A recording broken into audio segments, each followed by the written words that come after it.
Sorry if you hear my dog. I'm trying to. Okay. It always throws me off. Once again, welcome to the Rural Community Health Worker Network monthly webinar. I am Rebecca Alba, the creator of opportunities, the hub connector, the administrative director. I'm whatever you need me to be when you need me. Isn't that nice? Yes.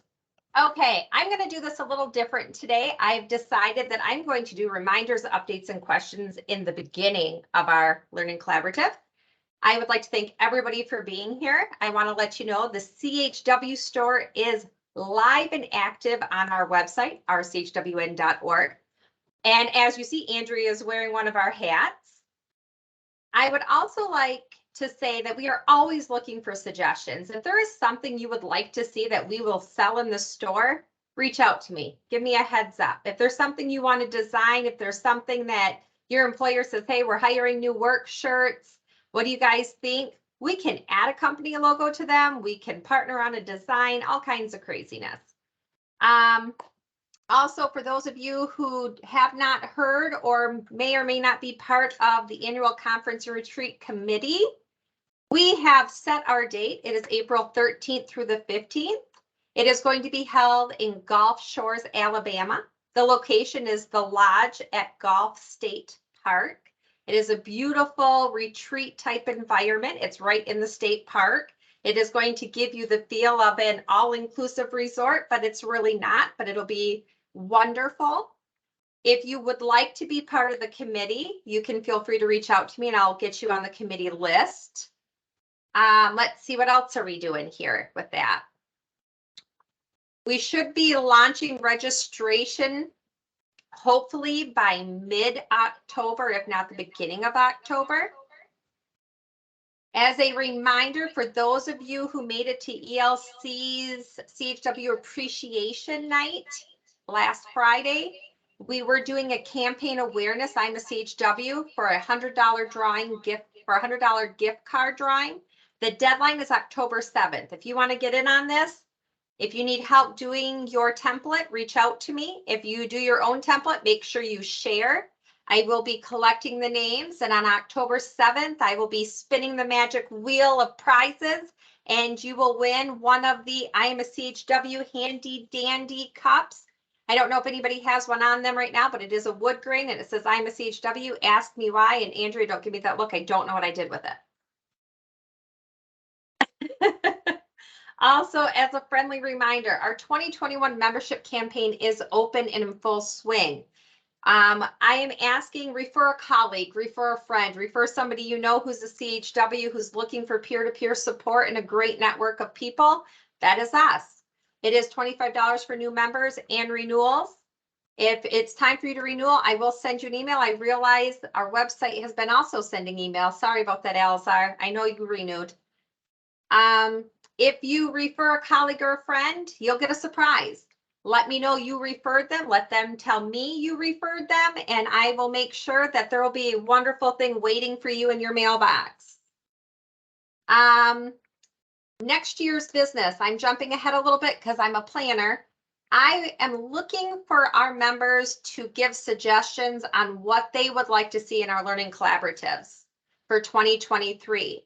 Do you still want to do them monthly? Do you want to do them quarterly? Do you want them, like this year we did how to build your CHW toolkit, and we contract with Everyday Life Consulting to do so. Next year we could do mental health awareness. We could do a bunch of different topics. If you are interested in putting suggestions in the hat, easily send me an email at rebecca@rchwn.org with the topic or speaker suggestions. And by November, I would like to have a tentative schedule in place and have our speakers lined up. But it's going to take you guys telling me what you want. If this day and time does not work for you anymore, I want to know that. If it still works great, I want to know that too. As always, as members, you can feel free to reach out to me at any time if you need support, if you need help, if you're looking for resources. I am more than happy to help in any way possible. And I think that wraps it up for me. Do any of you have questions?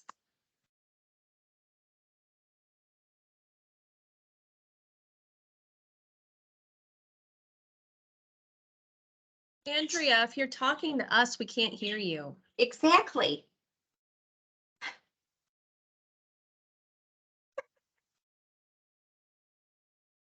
Can you hear me now? Yes.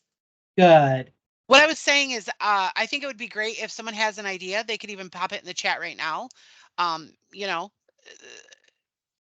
sometimes it's hard to email or emails get lost. I mean, if you're okay with that, Rebecca, I mean, I'd like to I see think some of that's an those. awesome idea. If you have suggestions on items for the store, on how you would like the learning collaboratives to look next year, by all means, please put them in the chat. I will keep track of them and we will go from there.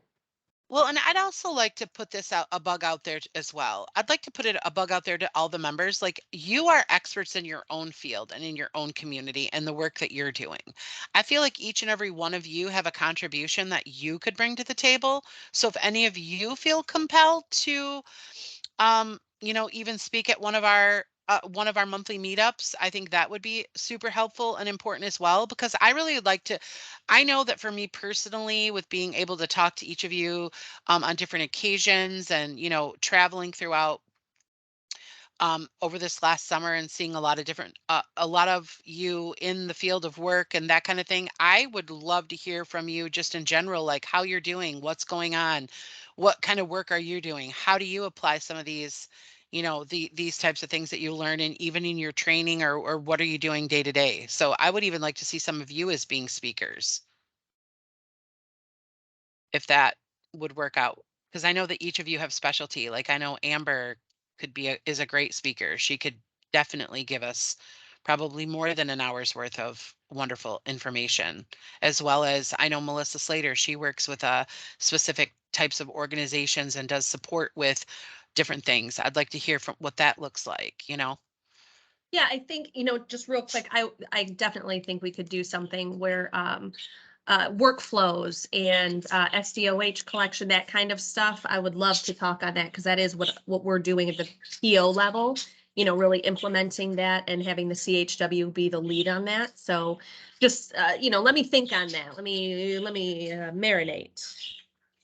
Yeah, that's awesome. So I think you could probably put Melissa down during 1 month at some point throughout next year. That'd be great. And Amber, I'm sure, not to put you on the spot, but always love to hear from you and your passion about the work that you're doing. So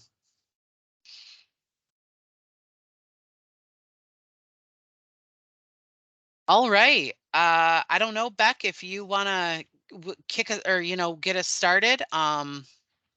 Today we're going to talk about, and of course, I am your lovely speaker. And that's another thing too, is it's like, I'm sure you're all sick of seeing my face on here month after month after month, right? I mean, I can't be the only one that has, great things to say about the work that we're all doing within this arena.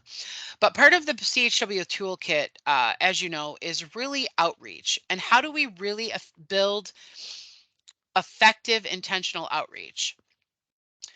Most people think that you have to do a strategic plan, which is really important because most of the time we really do have to have a plan of how we're going to strategize to do our outreach and what kind of message we want to send to the public that we're meeting with and so on, right? But I think that there's a way that you could do outreach where sometimes you just stumble upon individuals that really need to know about the work that you're doing and really need to see things from the lens of a CHW and how they actually relate to the field that we're doing. I have found in many other arenas that I sit within as of late, there's a lot of CHWs out there that are doing so much good work. Are you wanting me to introduce the team, Becky? I'm just kidding. I'm totally teasing you. Do you want me to turn the page? Not right now. Okay, thanks. Yep, you're welcome. And actually, you can skip right over the staff. They know who we all are. But at this point, I think that slide could be probably omitted. but what I want to point out here is I'm finding with being a part of the National Community Health Worker Association leaders and team and APHA and others, there are so many people out there that are doing the CHW work and that are working very, very hard to try to build healthy communities through those certain screeners and different things like that. And they're not even being recognized as CHWs. So I think part of the outreach that we really need to provide is when we are in the same room or the same space as other CHWs, if they don't recognize themselves as CHWs, we really need to help advocate and educate them on that as well. Because we really do have, yes, education on CHW is very, very important. And I'm finding out that I've been sitting in on a lot of meetings, as I stated, and I've been doing a lot of outreach. I spent 2 full days last week doing outreach with Kyle, our business director or our director of engagement. And there were so many people that are like, oh, well, I do that. Well, I do that. Well, I do that. Well, you're a community health worker. Well, no, I'm not. No one, I don't have that title. That's not my title. Well, what is your title? Well, we have over 190 titles, right? So it's like even educating the CHW so we can bring even more cohesion and alignment is very important. So when you're doing your outreach, be mindful of those other folks that are doing the same work that you're doing. Next slide, please. And actually then the third slide. So for today, we're Andrea, going to, can yeah, I share? Guess what? absolutely. Yeah. Walmart took outreach away from the CHW and hired a CSL, a community something liaison. Which is actually a CHW. Yeah. Which is really, so that individual goes out and brings awareness to the work that you're doing at Walmart Health and No, all of we that are stuff, just or what supposed is to. that?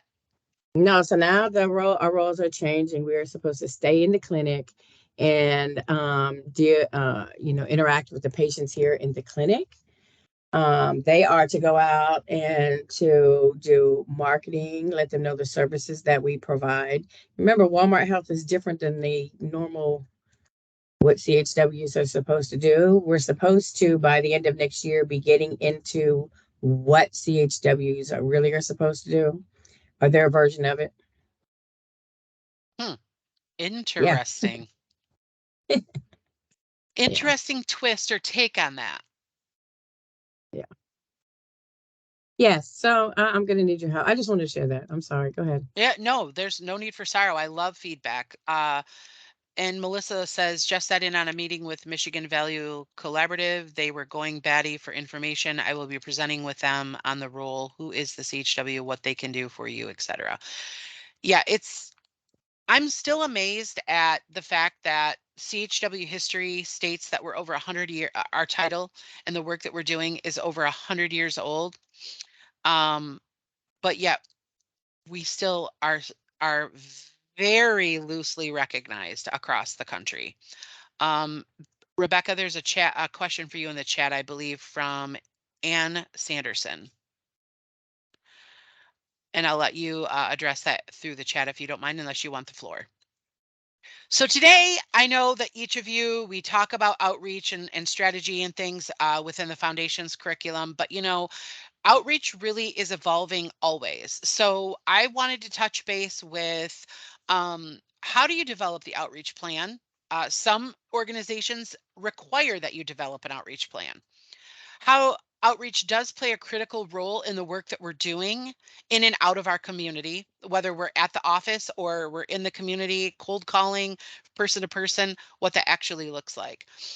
Examples of outreach projects that you can do to still bring awareness and do outreach, but yet impact the community in some sort of a positive way. And then, of course, develop a community engagement model, and then 4 popular methods to engage. Next slide, please. So community outreach and engagement by definition is essentially, as you see it here on the screen, an effort by individuals in an organization or group to connect its ideas or practices to the efforts of other organizations, groups, specific audiences, or general public. Do you find that that actually fits in that definition actually fits within some of the scope of what you're all doing, and you can actually put a thumbs up, what have you. Because that's important to recognize that we're not only trying to connect with the community, but also bring awareness to the groups that are other organizations and things that are in the community as well. Because we want to try to build a collaboration, right? And a cohesion of work that we're all doing. We don't need to duplicate, right? We need to just amplify each other's work. Next slide, please. So this is one of the models that I like to use. Yes, community-based organizations really need to know that you are all on the same page. One of the things that I find about community-based organizations, and not to get off topic too far, is there's a competitive edge with community-based organizations versus a team-based approach, right? And the thing is we're all doing things differently, even if we're in the same arenas. And what I mean by that is, let's say that we're in trying to address social determinants of health by way of food insecurity. We're all doing it differently. So we can learn from each other in a collaborative sense. And that's super important for people to understand. We don't want to take their fire, right? We don't want to take their money. We're not trying to go for the same grants they're going for. And that's, for some reason, that is the ideology with community-based organizations. And what ends up happening is they end up building, no, backwards, go back, please. What ends up happening is they end up going into a toxic resource dissemination. And we all know what that looks like, right? Toxic resources are those resources that meet the need of the very few in the community and not the need of the many. And that's the disservice to the community. And the community health workers, by doing their community engagement model or doing an outreach and engagement strategy, you're able to then also explain that really the need of the community is this this great. We're meeting the needs of very few, but this is how we can actually meet the needs more effectively, or we can be more effectively or effective in reaching the needs of the larger parts of the community that are in need, especially rural disconnected folks. So I like to talk about the 5 pillars or the 5 areas of the community engagement model. One of the things that's really difficult, if you just like say get in your car and you're going to go and just do some outreach, randomly just driving around and trying to go into other CBOs and things is really not a good strategy, because what's going to happen is, as soon as you leave, your flyer, your business card, whatever, is going to be probably tossed in the trash. It's not going to get into the right hands of the right people. And so when you have a collaborative or a community use the community engagement model, you're going to be more effective in the message you're trying to bring to the community. Because again, we don't want to seem as competition. We want to be a partner or a collaborative. So first, it's outreach. Um, like, we will keep you informed as to what we're doing. We just want to know what you're doing. We're happy to share your flyers. We're happy to share your information on our social media platforms. Can we count on you to do that for us?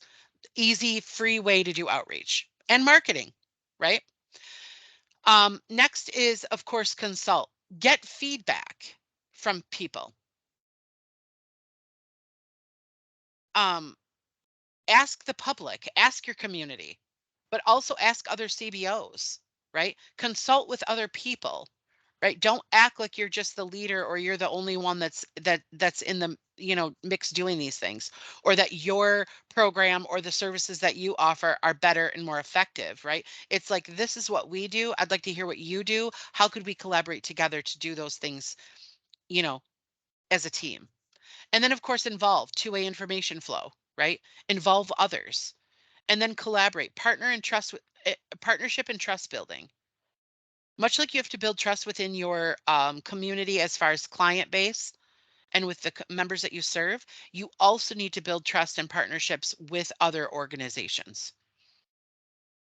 Very important. Get to know those powers that be. And then, of course, empower each other. We want to implement what we decide as a collaborative team. We want to implement what we think is going to be necessary. If we're going to put together a health fair, let's say, Okay, so we all work in many different arenas. Let's each pick one that we feel more passionate about, and we'll each give the information on that particular area. But we'll do it together as a team, right? Super important, because the depth of the community engagement is very important, and making sure that you involve all parties. Next slide, please. So know the area, how the community defines the area. That's super important. I know that if I do engagement in my community, again, I'm of one county, but I particularly do a lot of work in one of the townships. So if I go to a community-based organization that is in a different township or within the city limits of the county that I live within, if I want to talk about the township that I'm referring to, I have to say things like west of 30. Those are just ways that that everyone in my community identifies where the location is of this community. So know how it's defined. And you guys did that through your windshield surveys. Ask the community, ask the CBOs, ask the other area entities, how do you define that community that you serve? Do you have a specific location? Are there specific streets that cut off where you serve, right? And who are the main investors? And I mean by community members, who are the ones that, if I go into Lee Township, I know that there's specific individuals like Mike Burton or Robert Krotzer or other folks that are of that community that folks will listen to.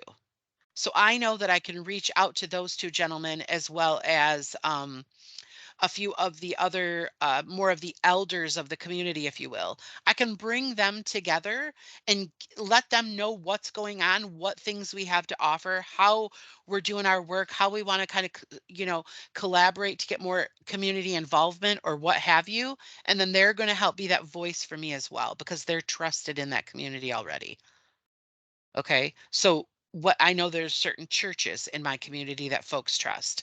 I know that there's certain, like I can go to my township board. There's certain members of the board that are very big players or investors, if you will, in the community.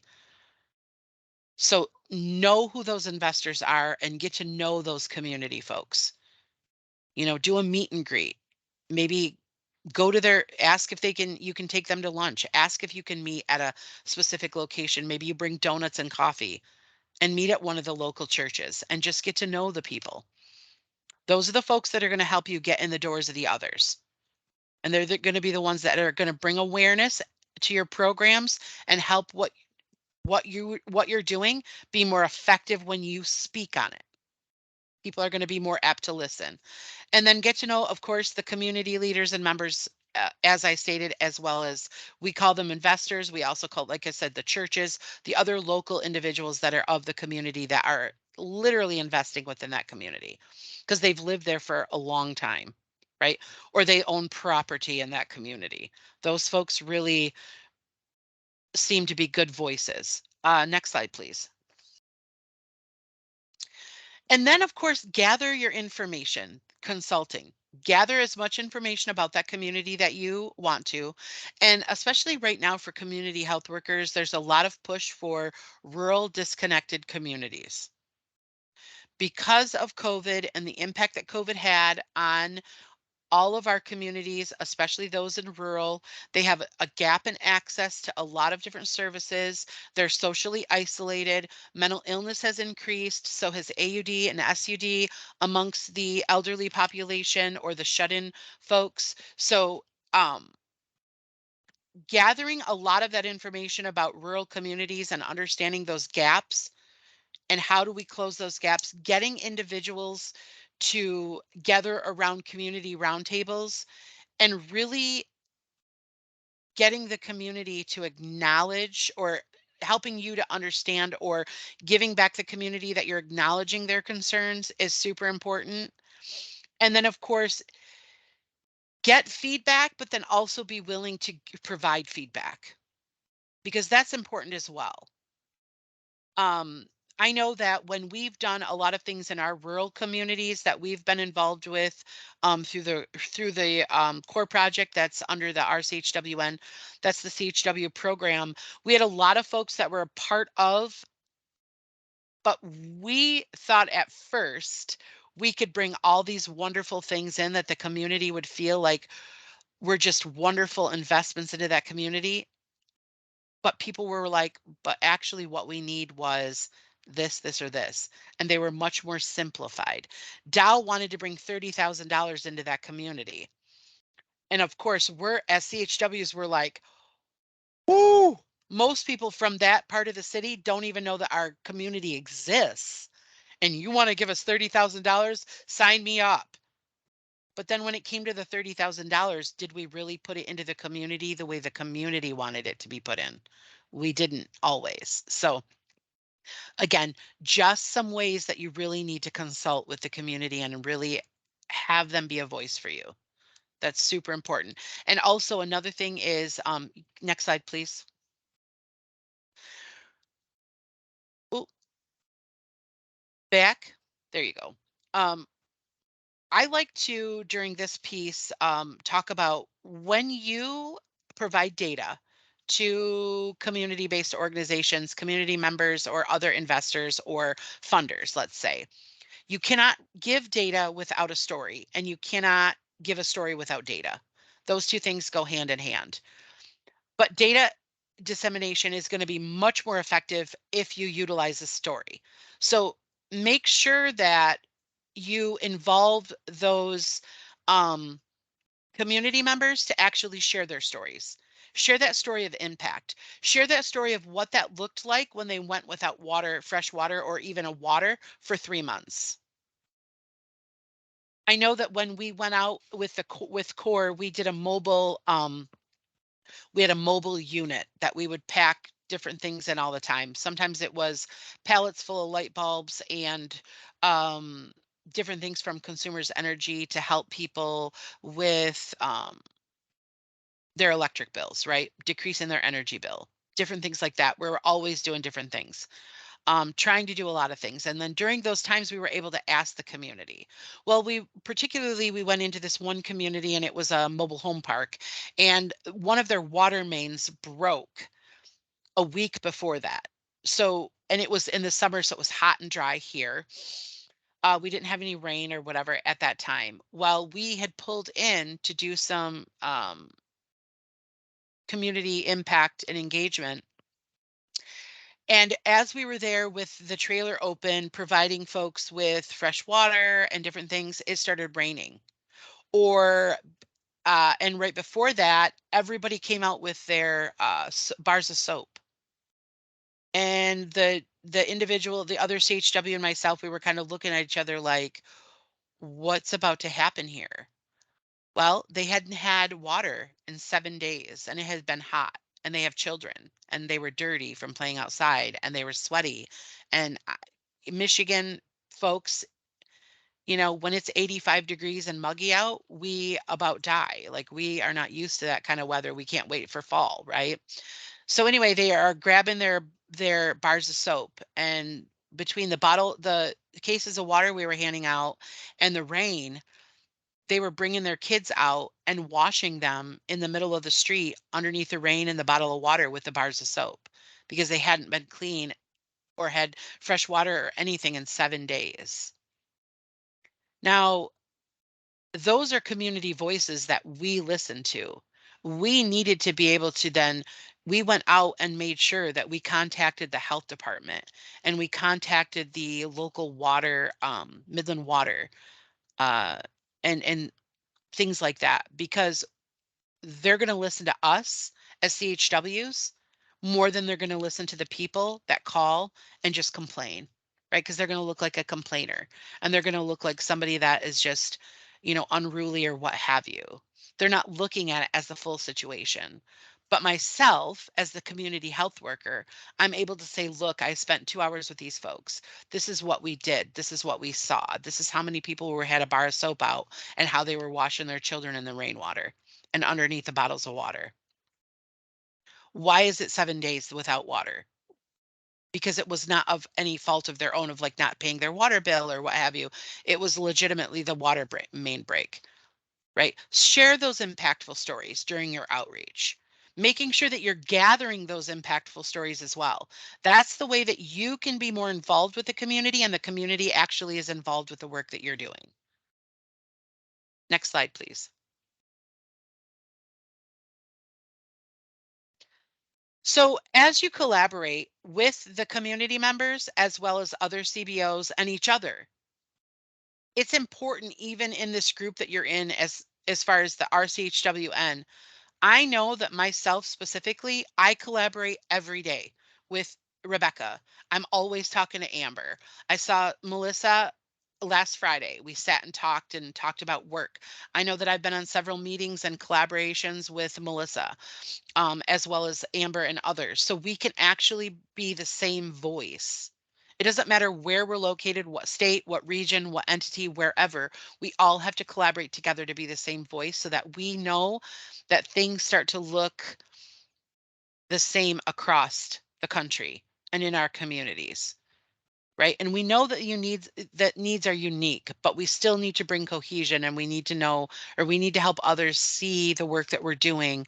And to see that we're all doing it with intention and we're all doing it for the same reasons, right? So glean from other people. Ask Amber, hey, I have a client. Was formerly incarcerated. This is one of my struggles. How can you help me, be more effective with my outreach with him? Right? How can I be more impactful when I try to reach out to him or her or whatever? Those are the types of things that need to take place that we need to get better at. We need to have a little black book of CHWs. And I think Sheila Rickman was one that said that during one of our, we all met up on Friday. And I think she said, I use a little black book. Like I'm not afraid to call, Katie Saylor at Mid Michigan and say, listen, I have a client or a patient that's struggling here. Do you have any advice for me? Right. Because we all have contributions to bring to the table. And when we collaborate together as a large entity and as a large group and lean on each other, we're going to be able to go further and farther and be more effective. So again, build trust, build partnerships, and then build solutions.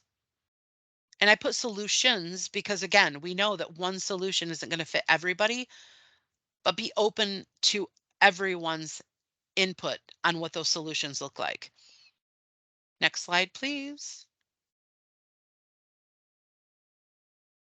And then last, empower. One of my favorite things that I like to say to everyone is continue to encourage, embrace, and empower each other, your communities, and your clients. It's very important. We really need to keep it, and I put community focused, but I think we need to really keep it to subject focused, right? What are we addressing here? Needs focused, if you will. And then implement the way that the community feels comfortable with. Maybe it's a slow implementation. I always think about things like I helped start a community watch. And you've got the ones in the community that are like, I don't need a community watch because I have my double barrel shotgun.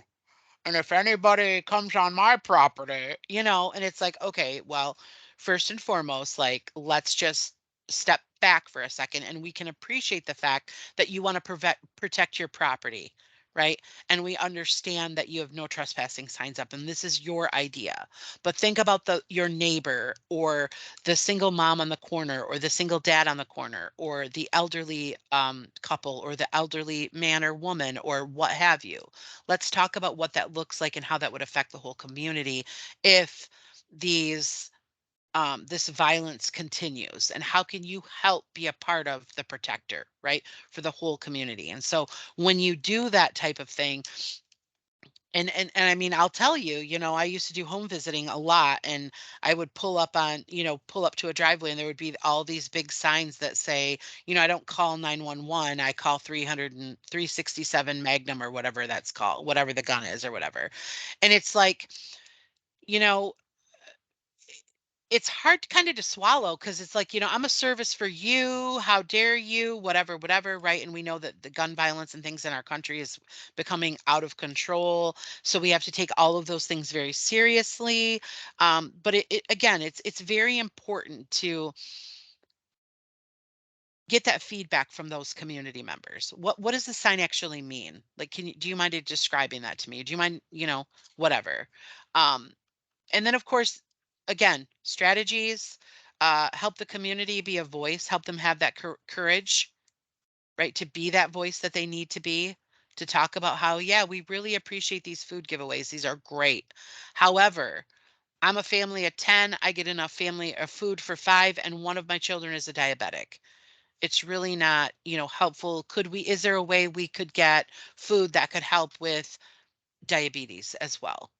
Someone that suffers with and have them be the ones to give that information back out, right? Because that's helpful. Next slide, please.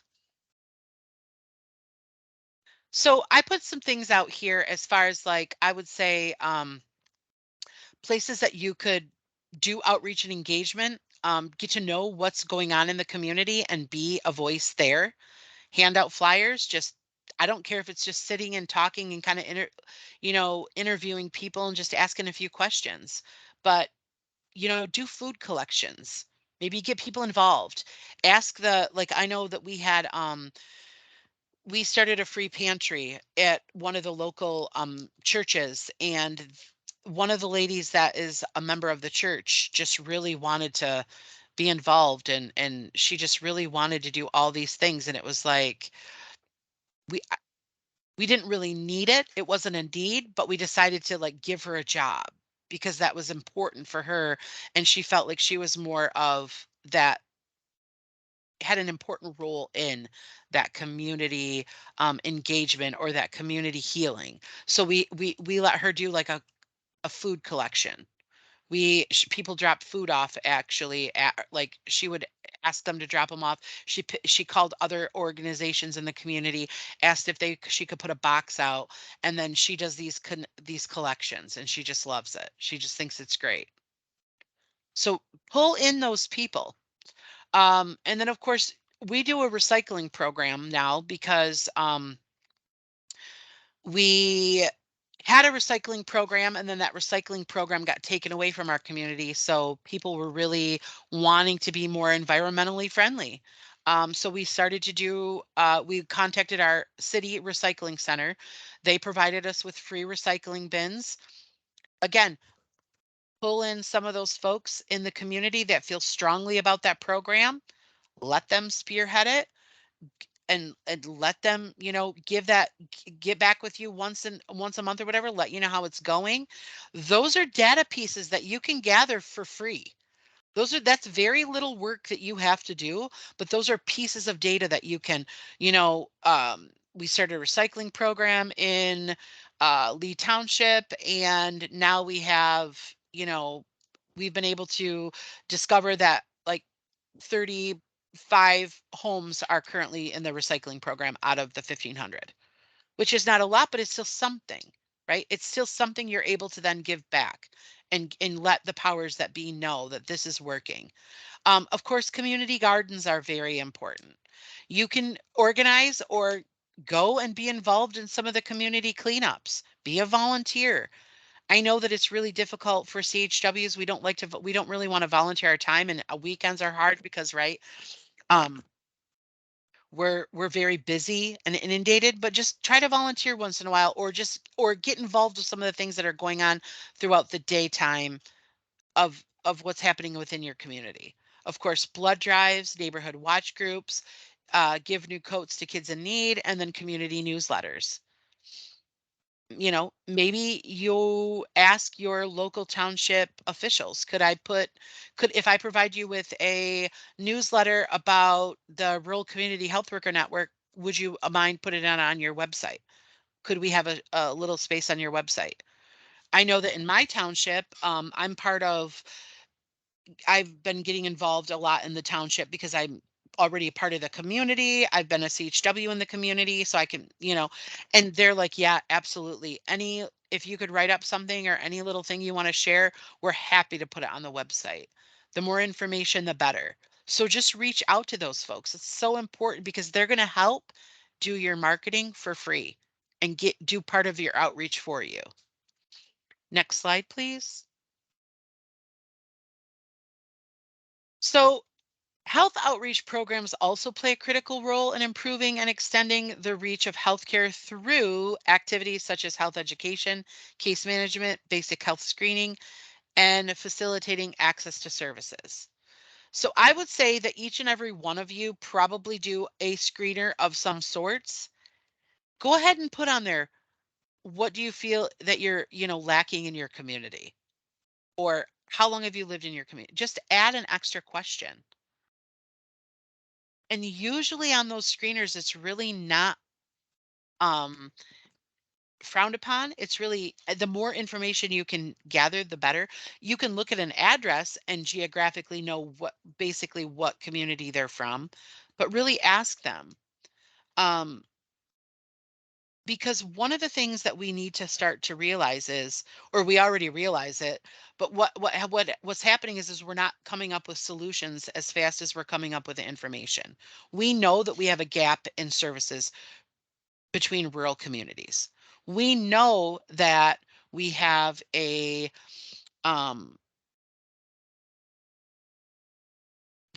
have poor health communities or healthcare in our country. I mean, we're one of the worst.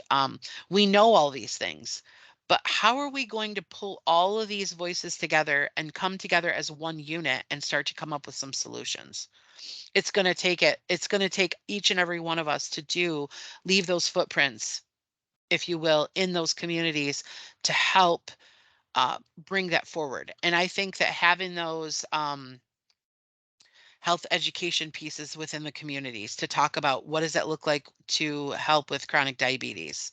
Why do we always have to have the people come to the resource? Why can't we bring the resource to the people?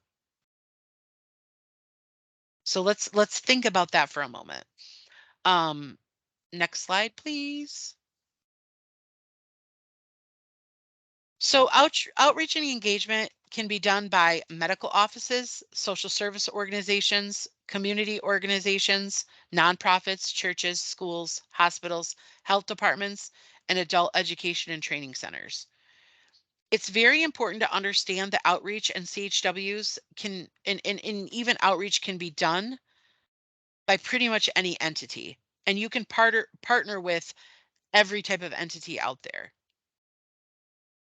The more partners and collaboration we have, we're going to be able to go a mile deep and a mile wide versus an inch deep and an inch wide, right?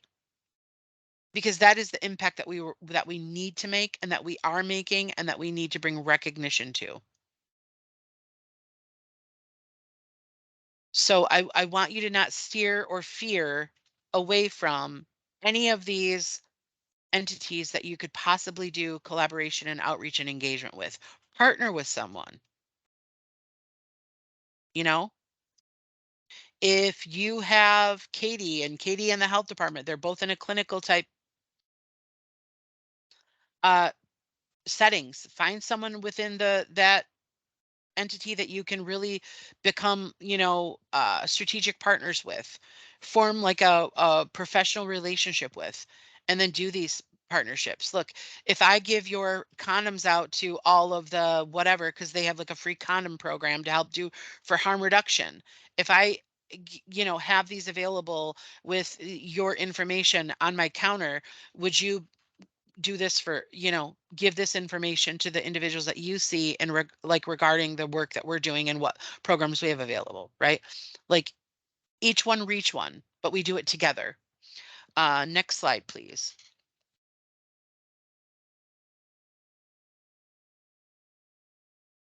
As always, thank you all for listening to me.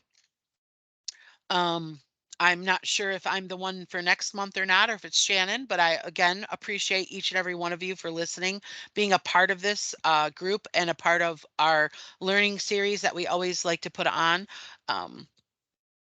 And I would like to open the floor up for questions now on any of the things that we talked about, or if you have any questions for Rebecca. Thank you.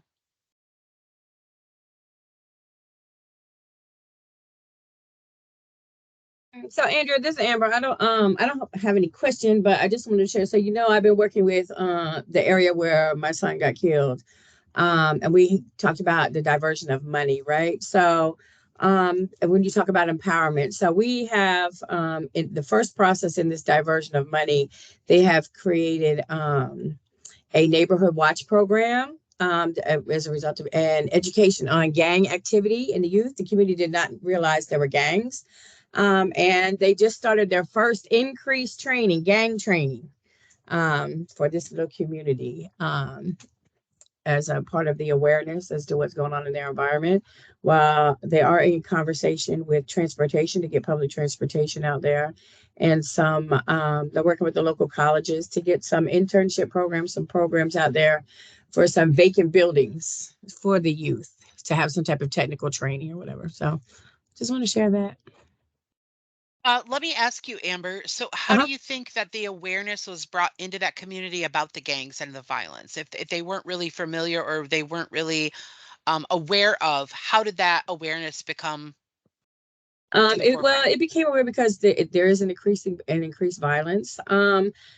Specifically with my son, I sent out an email to anybody and everybody initially. I sent to legislatures, local congressmen, local officials, churches, schools. I went knocking on doors face to face, with a flyer with my son. This is what happened. There's gangs in this community. You don't have to settle for the lack of term, old white money. You don't have to. It's a predominantly African-American community that is run by Caucasian people. And unfortunately, there is a racial divide and an older population. When you only have 2 stoplights in this town and there's nothing, literally, like they took the Walmart out, the skating rink, the library, the youth leagues, all that kind of stuff. And people were, we held town forums and, got up and took one church at a time, went to their revivals and talked about it. It's just a lot of footwork to make, you don't have to be complacent and accept what it is and, demand what you need, demand what you want. And so we've gotten into the schools. It's a long process. It's a slow process. But making them aware really was the first step, because what we thought were to be actually 2 gangs that have festered together, that have grown. It's beyond the Crips and the Bloods and all that you hear. There's a whole lot more.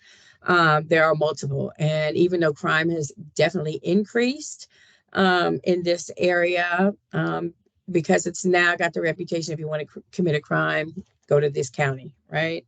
But we demanded training, more officers, more training, especially in gangs, how to deal with the gangs, the communities, and the needs. So yes, it's the first step, the first of one of many that we're pushing for, but slowly but surely, you see.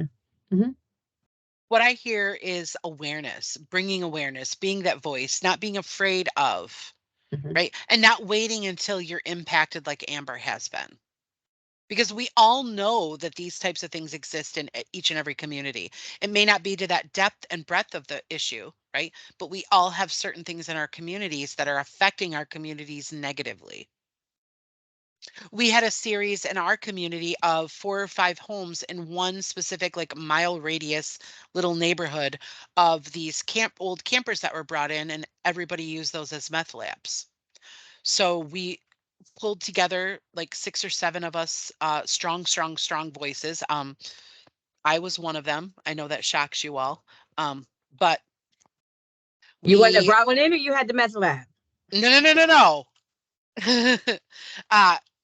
We pushed and pushed and pushed and pushed and pushed and did not stop, and almost got arrested because it was almost harassment, to push for Bayonet to come in, and they actually did, and they were able to actually catch and bust 4 meth labs within a 4-week period, 4 to 5 week period in my community over the summer. So it's where do we find the time, right? How do we do that? But just find one thing that you're passionate about that you see that needs to be done and just work towards that. And that gives us an intentional approach versus a reactive approach after something major has taken place. Because I know that even Rebecca can tell you that in her community, she lives so close to Oakland County that when that gun, that high school shooting happened, her entire community, and I'll tell you, Oxford and Oakland County and Lake Orion, those communities are pretty wealthy, very large counties within Michigan in the southeast region. And I used to live in Oxford where the shooting took place, and it was actually I'm actually only 1 mile, so I would have been considered, my cul-de-sac would have been considered into the same neighborhood as the high school, including myself. And I haven't been there for a few years, but I was there for like 5 or 6 years living in that community. My jaw like hit the floor. It was almost as if you were like, no, that wasn't really the Oxford, Michigan community. Like that there's no way. That had to have been Oxford somewhere else, right? So it's like, are we really seeing what's going on in our communities for really what's going on? Or are we walking around with blinders and only looking at the things that we're specifically involved with? Any other comments or questions? I'm going to turn the floor back over to Rebecca and you can close us up. Thank you so much, Andrea. As always, it is a great presentation. It is probably why so many people always come on, because we're always waiting to see what you're going to share with us. I want to say to the members that are on today, thank you so much for supporting and being a member of RCHWN. We are not the peer-to-peer network without you, the CHWs, being a part of it. I really do want the network to reflect what our members want. So I will be working on sending out a survey to ask about next year's things, get some feelers out on what you want. For those of you who have been having issues with our website, and I know Alzar's emailed me several times. We are switching websites. We are building a whole new one that is going to have some great features on it and different things for you guys. But that is mainly because of the kinks we have with the one we do have. So bear with me. I promise you will not get 32 emails about renewing your membership after you already have, once we get the new site up and running, is my hope anyways. I do try to do those emails myself. So if there is a concern or if something has been missed, please always feel free to reach out to me. If you need help with anything else, if I have the resources or the know-how, I will help you. So once again, thank you everybody for coming. Thank you, Andrea, for taking an hour of your Wednesday and teaching a phenomenal webinar. And if there's anything, feel free to reach out to me or you can ask right now.